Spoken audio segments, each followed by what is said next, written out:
सांगतं देव तर न्यायी आहे. पण पुष्कळ गोष्टी आम्ही जीवनामध्ये पाहिल्यावर कळतं माझ्यावरती अन्याय झाला.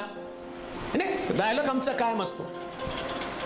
चर्च मध्ये मंडळीमध्ये सुद्धा असताना लोक माझ्यावर अन्याय झाला, कुटुंबात असताना सुद्धा म्हणतात माझ्यावर अन्याय झाला, काम करताना पण तुम्ही म्हणता माझ्यावरती अन्याय झाला, माझ्यामध्ये पक्षपातीपणा झालेला आहे.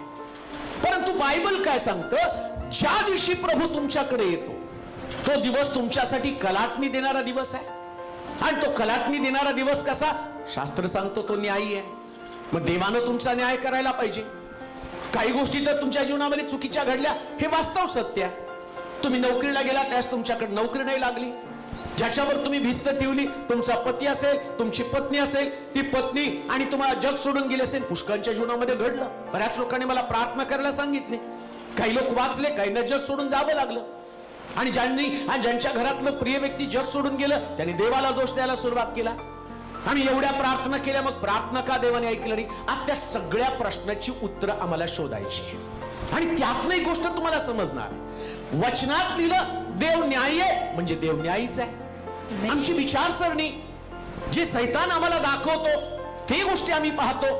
जसं देवानं त्या बागेमध्ये आणि वेगवेगळ्या प्रकारची झाडं लावली होती, सगळी मानवासाठी होती. बऱ्या वाईटाचं पण मानवासाठी होतं, ज्ञानाचं फळ पण मानवासाठी होतं, जीवनाचं फळ पण मानवासाठी होतं. कारण प्रकटीकरणाच्या पुस्तकात म्हटलं की तू जर विजय मिळशील मी तुला जीवनाच्या झाडाचं फळ देईल. म्हणजे देवानं सगळ्या गोष्टी तुमच्यासाठीच निर्माण केलेल्या होत्या.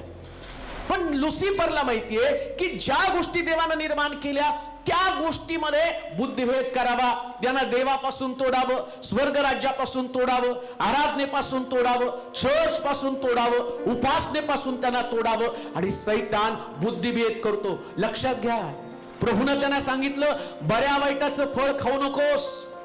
का फळ खाऊ नको म्हटला? मॅच्युरिटी अजून येणं गरजेचं होतं. देव त्याला ते फळ देणार होता. परंतु आताची परिस्थिती आम्ही पाहतो, त्याला माहितीये ज्या दिवशी हा बऱ्या वाईटाचं फळ खाईल त्या दिवशी तो फक्त जीवनामध्ये जे वाईट आहे याच्याबद्दल देवाला दोष देशील, याच्याबद्दल देवाला दोष देईल. आतापर्यंत बागेमध्ये यानं कधी देवाला प्रत्युत्तर केलं नाही. पण देवानं ज्यास त्याला पहिला प्रश्न विचारला, आदामा तू फळ खाल्लं का? त्याचं उत्तर काय होतं? देवा तू जी सहकार्य दिली, तू जी हवा दिली, म्हणजे तू वाईट केलं. तू हवा दिली नसती तर तिने मला फळ दिलं नसतं, आणि तिने फळ दिलं नसतं तर मी खाल्लं नसतं. म्हणजे त्यानं देवाला दोष द्यायला सुरुवात केली. तुझी निर्मिती वाईट आहे, मी